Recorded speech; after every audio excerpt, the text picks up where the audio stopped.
So when we're doing map scouting, there's usually a couple things that we look for on the map to pinpoint where we want to set up or where we want to scout. So in this video, I'm going to talk a little bit about habitat transitions and how we use them to hunt during the year.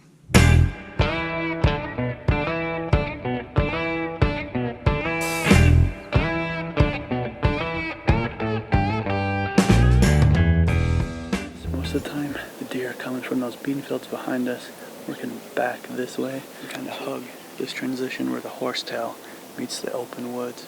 And that's kind of something to look for, is to look for those transitions. And that buck back here was hugging that transition as he was making his way back down here to bed. So if you're looking for a spot to set up and you want to pinpoint where to sit, look for those transitions, because the buck's going to bed on there and he's going to walk that transition, especially when you get closer to the rut, because that buck can walk the edge of this horsetail grass going north and south, cut all those doe trails, and if he picks up on a hot doe, then he can take that doe trail. And even if it's not the rut, they're going to follow that transition because they like to bed on it. There's a lot of fresh sign in here, like I was talking about earlier, in these beds, and a lot of rubs. And it's right on the edge of this transition line that runs here.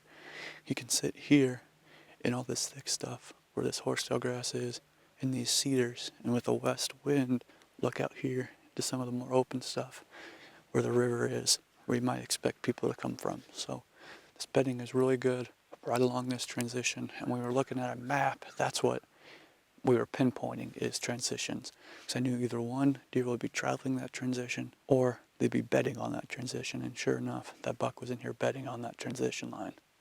And you can see a pretty hard transition here from where this horsetail and hardwoods is to just open hardwoods. And the deer are always working right down the edge of those hardwoods, and that's where the scrape line is as well. So that scrape line gets pinched between the terrain features and that transition. So that's why we set up on here when we shot Dad's buck, is because one, the scrapes were there, but we also had this hard transition, and we knew if the bucks were out cruising, they'd follow that transition line, probably trying to hit doe trails that lead back into that horsetail for bedding.